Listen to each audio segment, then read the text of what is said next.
Good morning, live from ZTN Studios in Harare, Zimbabwe. Welcome to a discussion on Constitutional Amendment Number 2 Bill. Hello, I'm Andy Hodges. This broadcast is brought to you by SAPST TV Network ZTN and our partners, the Southern Africa Parliamentary Support Trust, SAPST, and the European Union. Now, should you have any comments or views on our show today, as usual, please contact us via our Facebook page, SAPST TV Network, or via our Twitter handle @ZTN News. This morning we continue our discussion on Zimbabwe's Constitutional Amendment Number 2 Bill, which was gazetted on the 17th of January 2020. Zimbabwe's Justice, Legal and Parliamentary Affairs Committee, in order to gather views from the public, conducted physical public hearings in all the 10 provinces of the country, through virtual public hearings, using the Zoom platform, and live radio programs. Last week we looked at the amendments as they relate to women, youth, running mates and the Supreme Court. Today we will focus on Clause 10 that seeks to give the President power to appoint up to 7 instead of the current 5 additional ministers from outside Parliament. Clause 12, this clause decouples Zimbabwe Electoral Commission's delimitation function from the population census held every 10 years. And clauses 17 and 18. Now these clauses create the Office of the Public Protector, who will take over certain functions concerning public maladministration.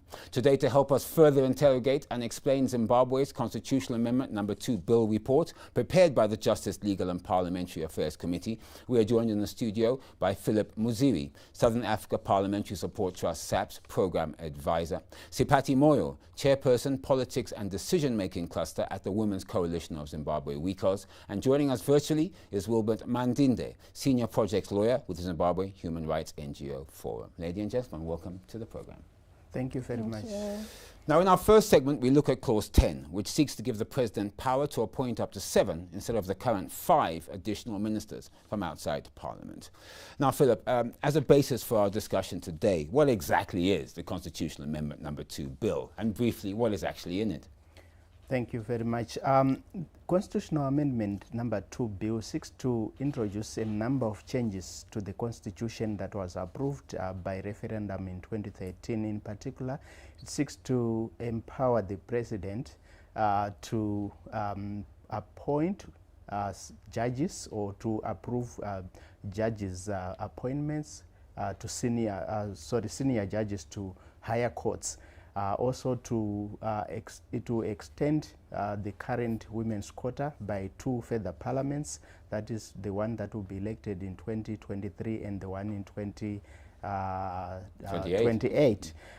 It will also include a youth quota that was not in the current constitution, and beyond that, as you indicated, it will also allow the President to appoint more ministers from outside of Parliament, and also it sought to also delink the national census from the delimitation exercise, and also to change the way the Prosecutor General is appointed and removed from office. In fact, there's 23 of these amendments or recommended amendments in the bill. Yes. But I want to focus on Clause 10 in our first segment. What exactly is Zimbabwe's current position as per our Constitution? And what is the amendment sought with regards to Clause 10? And in your opinion, why do you think the sponsors of the bill are seeking this amendment? Well, under the current framework, the President is entitled to appoint 5 ministers from outside of Parliament. That has been the position even prior to the 2013 adopted Constitution. The amendment seeks to empower the President to appoint 7 ministers from outside Parliament. The reason why the executive usually want this sort of discretion is to enhance the pool from which they choose their technocrats. It seeks to ensure that they have a wider pool from which to choose, basically. Basically to get more skills that they believe that may not be 100% covered by the current Parliament or members of the Parliament. Indeed. However, Sipati, I want to look at what the members of the public said about this. Let's look at one area. Well, one view expressed by members of the public was that the status quo is adequate as far as the appointment of ministers and deputy ministers is concerned. They reason that the increase of the number of ministers from 5 to 7 appears to be only cosmetic and not driven by an inclination towards improving governance in Zimbabwe. What are your comments? My comment there is once somebody is appointed, then they have to pledge their allegiance. They will have to listen to whatever the president says. Why? Because they are appointed by him. And the other issue are budgetary constraints. Looking at our budget right now, I understand 95% of our revenue goes to salaries, which includes the ministers and them. So meaning more ministers being appointed without parliamentary seats means more money to be paid out. And we want good governance practices.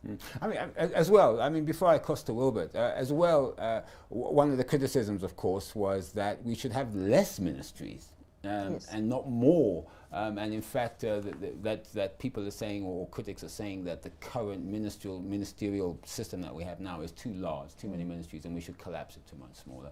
I mean, that's another view of it. Yes, that's another very good view, actually. Okay. Well, I want to cross now across to Wilbert Mandinde. He's a senior project lawyer with the Zimbabwe Human Rights NGO Forum. Wilbert, welcome to the program. Thank you, Andy. Now, Wilbert, we're talking about Clause 10. Now, other opposing sentiments noted with regards to this amendment, they said that it would be a welcome development. Some duties and functions require expertise, which may not be in Parliament. An isolated submission, which I thought would be interesting to point out, said that because of the overlapping nature of Cabinet and Parliament, it should be completely severed to an extent that no member of Parliament must be appointed as minister. Now, appointing ministers from Parliament is likely to inhibit the impartial oversight function of Parliament. So first of all, your comments on these submissions from members of the public, but also this, Wilbert. In the past, the Zimbabwean government has appointed technocrats into government, which critics have said has not been very effective. So do you think this is a valid criticism? And I'm concerned about this criticism at the moment. I'm looking basically initially at the aspect of expertise. In terms of the Constitution as it is at the moment, it allows the president to select his ministers from the people who are in Parliament. So that's the starting point. And even if we were eventually to go to the argument that no member of Parliament should be appointed in cabinet, that will need its own amendment. I would say it's a discussion for another day. But as it is, the Constitution is clear that the president must take his ministers from those within Parliament. And therefore, whilst indeed there might be some conflation there, is something then that possibly would need to be attended to later on. But coming and bringing it back to the argument of the day in terms of Clause 10, we are looking at the issue where they say the president needs expertise. In terms of the current Constitution, as Philip explained, there is need for the president is allowed to appoint 5 people, and now he wants to appoint 7. And you look into it and you say, we have 210 members of Parliament, and I think we have another 80, the senators, plus the 60 women who are there. All in all, the president has up to about 350 or 360 people, plus 5 to choose from. Surely what difference does these two make to the pool of the president? The president can't get 30 people out of a potential 360 people. Then it shows something about the nature of our parliamentarians. The aspect of technocrats, yes, we have seen technocrats coming in. We have seen them at times really not delivering to expectations. But I believe that also has to do with the party politics. I think at the moment we have heard so much about the fact that the party should be supreme to the government, and I believe that once the technocrat comes in and follows a party position and not a professional position, you then will certainly end up with certain results, some of which we have seen. Philip, I want to continue the thoughts that Wilbert said there. I mean, he made an interesting observation. The president has 30 people that he can appoint to ministerial positions or around there out of a possible 360. And he's questioning, well, if that's the case and you need more people outside of that, then what about the caliber or skills set of the current parliamentarians? But I want to ask you this, his last point there. Our current political landscape in Zimbabwe if a technocrat is appointed from outside Parliament, I mean, that person is hampered by towing the party line, or even has fundamental differences in policy with the party, which is the ruling party at the moment, which is ZANU-PF. And of course, those disagreements with the government position and policy may make them ineffective. What would be your comment to that? Well, I think that comment applies across the globe, because the principle of cabinet collective responsibility binds all members of cabinet to the policies that that cabinet adopts and must implement those policies. If any member for some reason is unhappy about a policy that his or her government pursues, they must then resign. So every member of a cabinet must ensure that they actually implement those policies. So it's all well and good picking a technocrat, but they're also, if I can call them a technocrat, they're a home technocrat, so to speak. They have to follow the policies of the day, and they have to follow what the government's strategic outlook is. Indeed. Let me ask you, before we take a breather, would you, and I'm going to ask you this, Sepati, as well, do you support this Clause 10 amendment or not, Philip? Well, I think at the point that we are in as a country, the less we spend on the executive, the better for the country, because the cake is just too small. Mm-hmm. Our parliament is quite huge.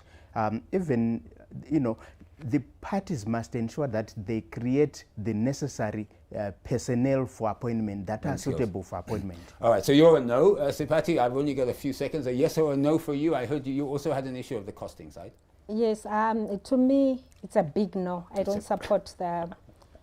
All right, there you go. It's a big no. Well, now we'll have to take a short breather. Should you have any comments or views on our show this morning, please contact us via our Facebook page, Zim Papers TV Network, or via our Twitter handle @ZTN News. You're watching a discussion on Constitutional Amendment Number 2 bill. This broadcast is brought to you by Zim Papers TV Network, ZTN, and our partners, the Southern Africa Parliamentary Support Trust, SAPST, and the European Union. In our next segment, we continue to interrogate views expressed by members of the public in relation to provision in the Constitutional Amendment Number 2 bill, particularly with regards to Clause 12. This clause decouples Zimbabwe Electoral Commission's delimitation function from the population census held every 10 years. Don't go away. We'll be right back.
Welcome back to a discussion on Constitutional Amendment Number 2 bill. This broadcast is brought to you by Zim Papers TV Network, ZTN, and our partners, the Southern Africa Parliamentary Support Trust, SAPST, and the European Union.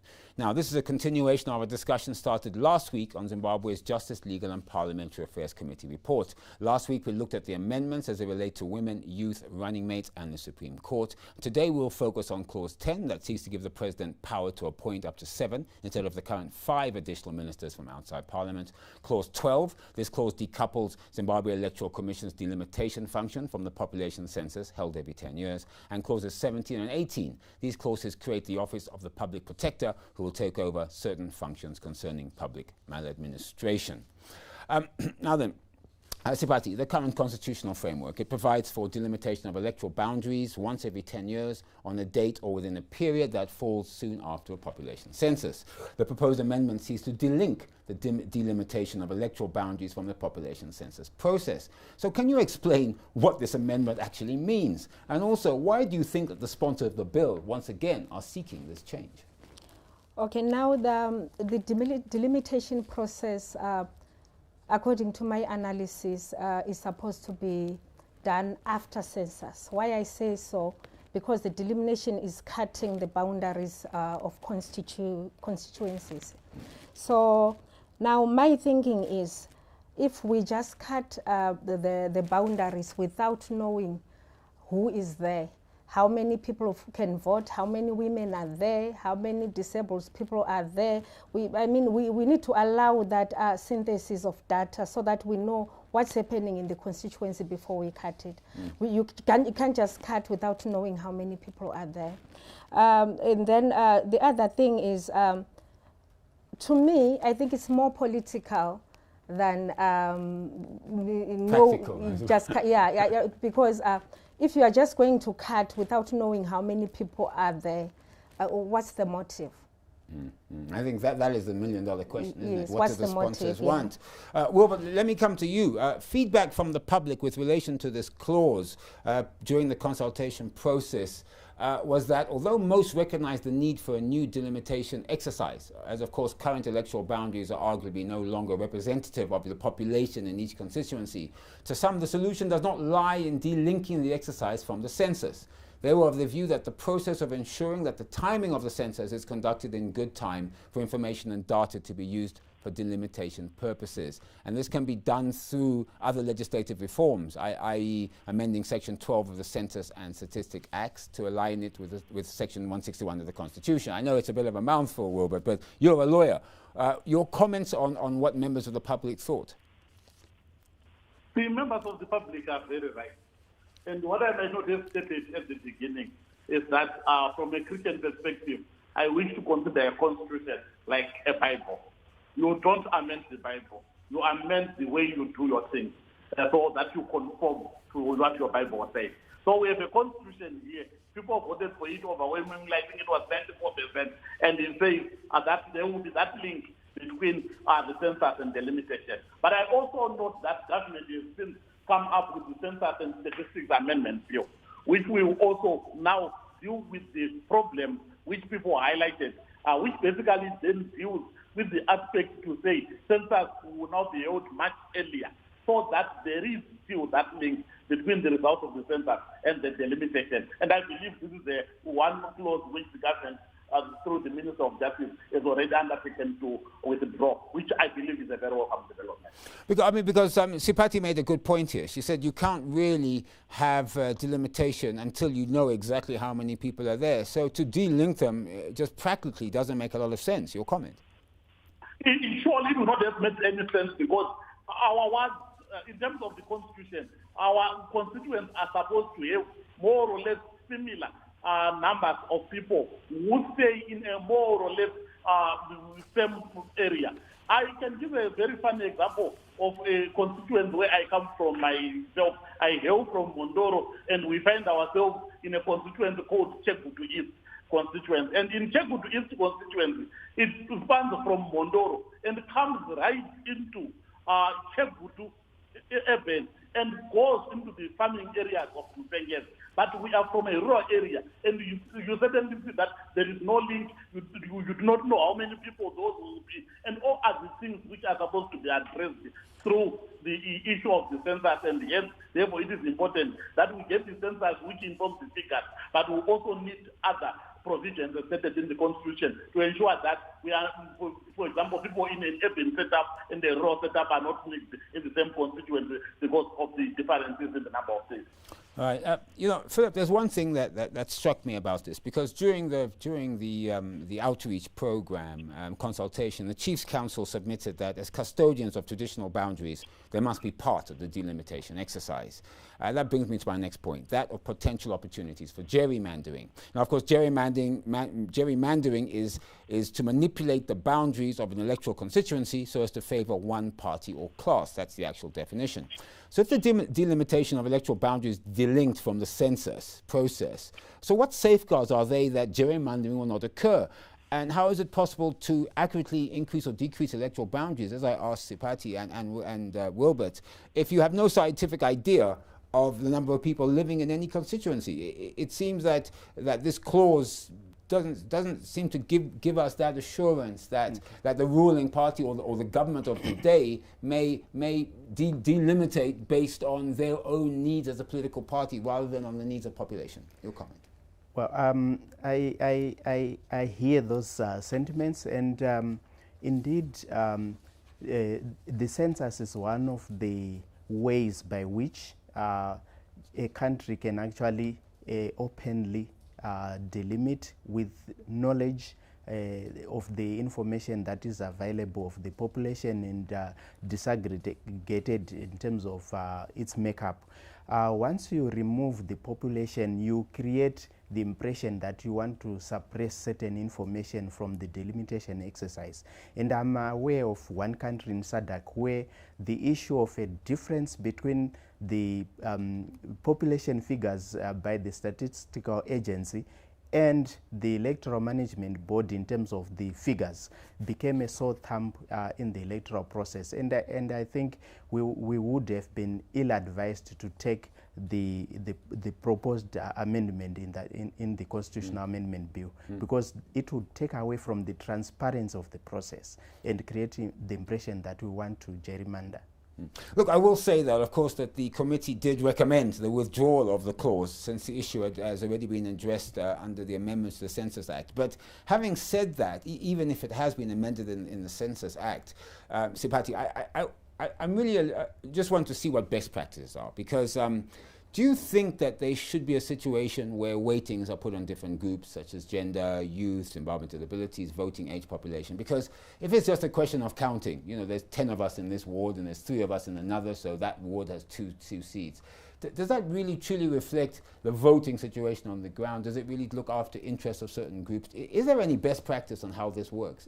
Would you know? My thinking, if we know who is there in that particular where they want to increase or decrease the electoral boundary, it helps us to know. It's an advantage actually maybe to those who want to be voted in power, because they know how many people are eligible to vote. It's a bit difficult for you to just create an electoral boundary where you don't know who is in that constituency. You might discover that maybe 60% of people in there might be child-headed families with only maybe one person or 3 people able to vote. But now, as Philip said, when the counting comes after voting, you discover that there are more than 3,000 or 4,000 people who have voted there. But it becomes transparent if all of us knows who is there in that particular constituency. Wilbert, you heard the views here expressed by the panelists in the studio. I know, as I said, that the committee recommended that this amendment be withdrawn because of the changes in the Census Act, as you yourself stated. But what are the best practices? I mean, if you go into a constituency and as Sipati says, 60% of the population there is child-headed families or under the age of voting, is there any sort of methodology that can be used to make sure that the constituencies aren't just about the counting, isn't just about numbers, but also about the real issue, which is representation? Obviously, as I stated, the issue goes beyond the numbers. The numbers are important, and I believe the numbers are the starting point. Hence, you actually realize that if we take, for example, the last election that were held in 2018, they become ward-based, and each ward is supposed to have a certain minimum number of people. So all that informs the constituency, it informs the ward, among other things. So the statistics will remain very, very important of the people who are eligible to vote at any particular given time. But as I also highlighted earlier on, that the issues then will go beyond these numbers, but we also want to look at the aspect of the type of resources which are available in the area, as well as the socio-economic conditions of a particular area, so that if you have an MC, is able to stand for all the people within a particular constituency who have more or less similar challenges or similar opportunities. Philip, in fact, I want to pick up something there that Wilbert said. You know, it appears that, of course, in this amendment, they're trying to link it to the delimitation and census. But of course, the census is more than that. It's about the money that's poured into a certain province. It's about projects that are there for the people that are in. It isn't just about delimitation and political issues here. It's much deeper. Your comment? Certainly. The census doesn't just count the people, it disaggregates the data in relation to the makeup of the population, the resources in the area, and all other indices that the statisticians want to elicit from this. We counted the people. There are so many of voting age who have registered. We split them according to the Constitution, Section 160. 100 statisticians, because it helps in terms of coming up with those constituencies. Indeed, the Constitution gives guidelines in Section 160 of what 20,000 people here, and therefore this is a constituency and so on. You look beyond that, and there are guidelines, there are principles that must guide that process. If you have any comments or views on our program this morning, please contact us via our Facebook page, Zim Papers TV Network, or via our Twitter handle at ZTrust, SAPST, and the European Union. In our final segment, we asked our panelists their views on the amendment proposed to clauses 17 and 18. These clauses create the Office of the Public Protector, who will take over.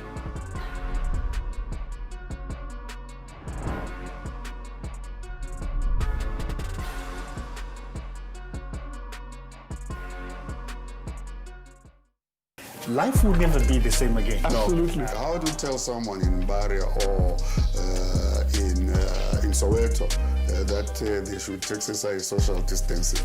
Every single one of us, barring a few, are praying more. What is the health economic cost of what we are trying to achieve? I don't know whether his chairman knows he runs at about 9 in the morning. Yeah, I've just got the symptoms, so I just called the doctor and then he just advised me to have to stay at home, eh?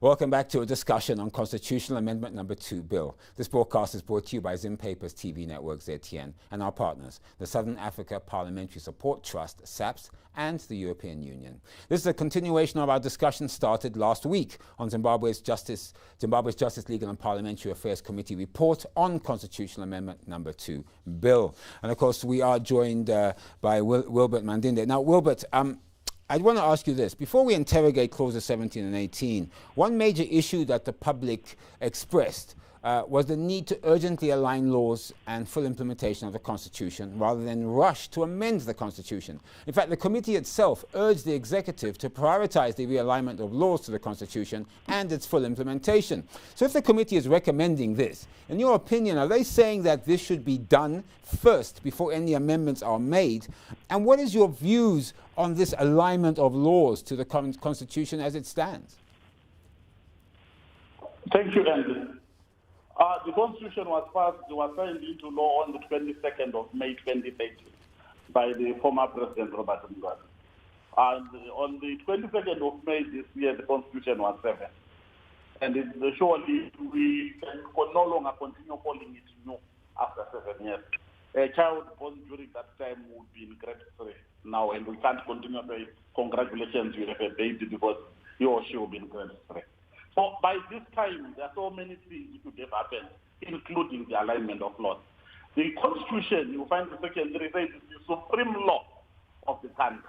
And being the supreme law, all laws have to be consistent with this constitution. Therefore, the alignment process simply ensures that all our laws are now in line with the current constitution. We don't do it the other way around. We don't change our constitution to subservient to the law. We change the law to be subservient to the constitution. Therefore, the process requires that we align all laws. And by now, we should have aligned all laws.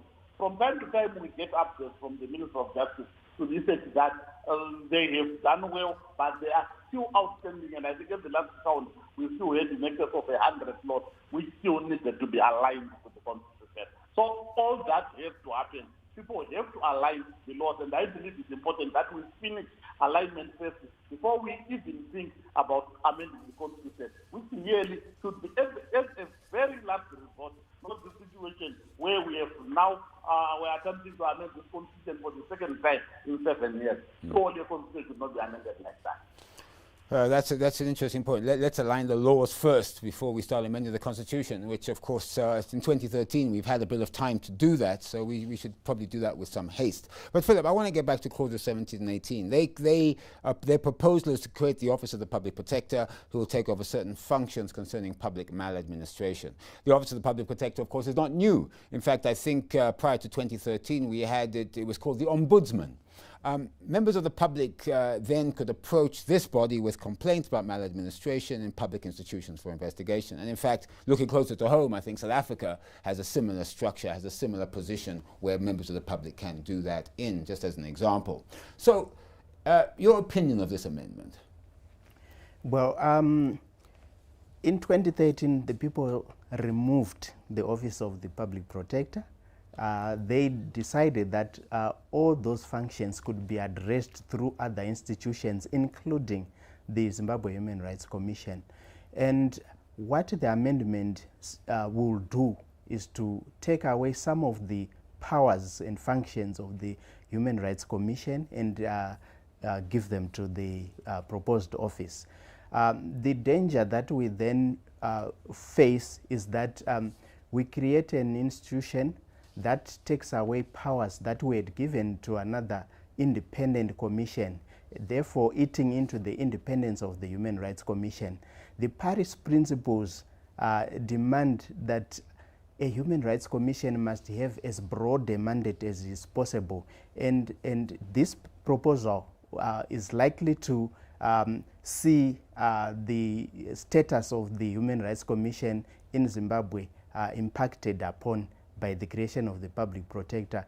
I believe that the current institutions that have been placed by the Constitution would adequately address issues of maladministration. We actually still have to create other institutions that are demanded by the Constitution. For instance, under Section 210, we are required to create a public complaints mechanism against members of the defense and other security agencies. That is created by the Constitution, but it's not yet in place some 7 years after the Constitution was adopted. So I think this proposal doesn't quite add value to our system. Yeah, when you start mentioning other amendments or other clauses that need to be done in the Constitution, there's a lot of work for our legislators to get working on.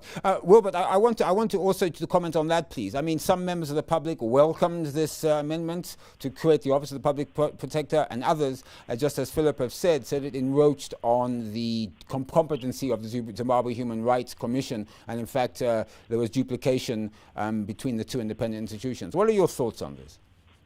I'm worried about this amendment, basically. What worries me most about this amendment is we seem to be immediately going back to the Lancaster House Constitution that we teached in 2018. As you rightly pointed out, that this is a provision which was in the previous Constitution. You actually say the post was that of Ombudsman, but actually there was an amendment to change it to Public Protector. So by the time we left the Lancaster House Constitution, it was actually called the Office of the Public Protector. But more worrying for me then becomes the issue of what it is that needs to be removed from the Zimbabwe Human Rights Commission, because the Commission has a dual role want to protect human rights and to promote human rights. And this amendment proposes to take away the protection mandate and leave it only with the promotional mandate, so that the protective mandate is then given to the public protector. Surely, our concern also would emanate from when you then look at the appointment process for the public protector vis-a-vis the appointment process for the Human Rights Commission, which comes up in terms of Chapter 12 of the Constitution as an independent commission, but the public protector will not be an independent commission, will be a commission to be appointed by the president. And the worry is that the president may end up appointing someone who will turn a blind eye to the excesses of the government. That's really the concern, because you would want an independent commission to be able to do its work and criticize the government when it is wrong.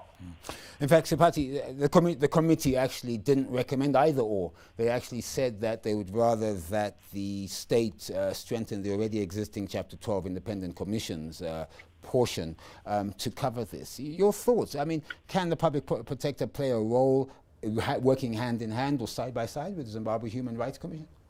Like what Philip and Wilbert said, the appointment of the public protector is a big question here. They're appointed by the president, meaning if they are appointed by the president, like I've always said, the allegiance, pledging the allegiance to the president becomes a bit tricky, because their power lies with him.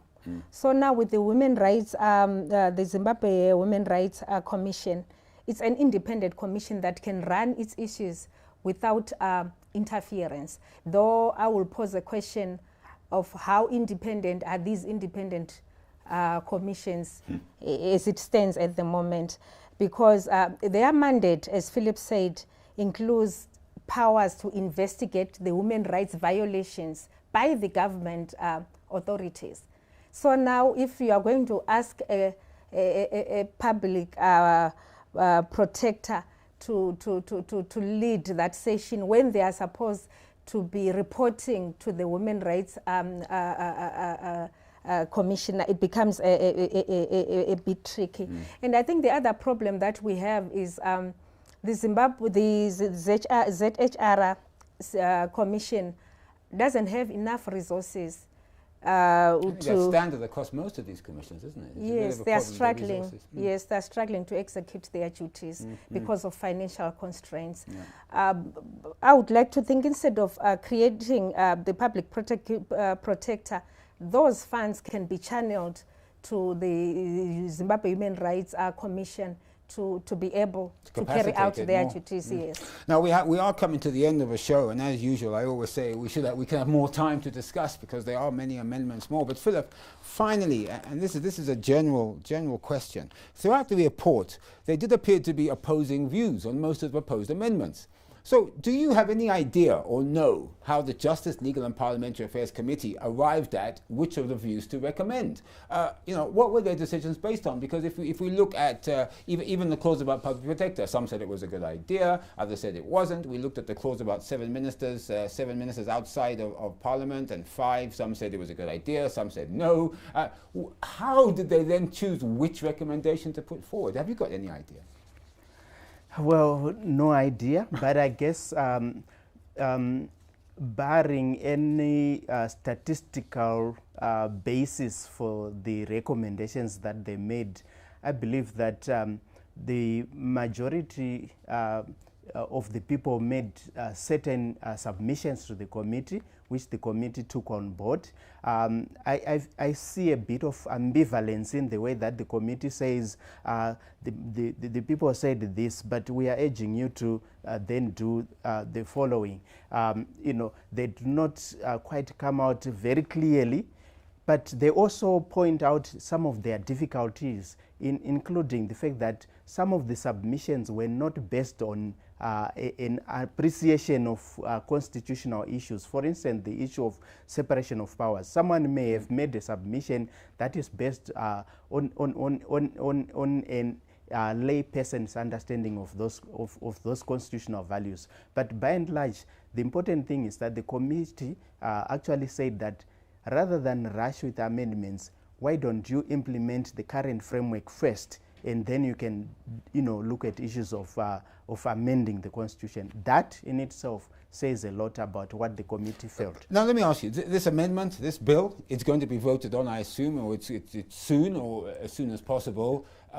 Any idea when it's going to be? And I would assume that the committee's report will be taken into account, and these amendments, because of the ruling party's position in Parliament, which they have the majority, most of these will go through. Yeah, the bill has actually gone through by now, and well, in the nature of things, in a democracy, we say the majority will have their way, while the minority will have their say. The majority will always have their way, and that is what actually has happened and will always happen. However, we can still keep lobbying. If you think that some constitutional aspects should be changed, there's obviously lobbying through your representatives, through Parliament, through ministers and so forth to see what will happen. Well, we have come to the end of our program today. You have been watching a discussion on Constitutional Amendment number 2 bill. As I said, this was a continuation of a discussion started last week on Zimbabwe's Justice, Legal and Parliamentary Affairs Committee report that dealt with this. Last week we looked at the amendments as they relate to women, youth, running mates in the Supreme Court. Today we focused on Clause 10 that seeks to give the President power to appoint up to 7 instead of the current 5 additional ministers from outside Parliament. Clause 12, this clause decouples Zimbabwe Electoral Commission's delimitation function from the population census held every 10 years, and clauses 17 and 18. These clauses create the Office of the Public Protector, who will take over certain functions concerning public maladministration. I'd like to thank our panelists this morning: Philip Muziri, Southern Africa Parliamentary Support Trust SAPST Programs Advisor; Sipati Moyo, Chairperson, Politics and Decision-Making Cluster at the Women's Coalition of Zimbabwe, WICOS; and Wilbert Mandinde, Senior Projects Lawyer within Zimbabwe Human Rights NGO Forum. Ladies and gentlemen, thank you so much for appearing on the program. Thank you. Thank you. This broadcast is brought to you by Zimpapers TV Network ZTN and our partners, the Southern Africa Parliamentary Support Trust, SAPS, and the European Union. Well, that's it for me this morning. I'm Andy Hodges. Goodbye, and you all be safe.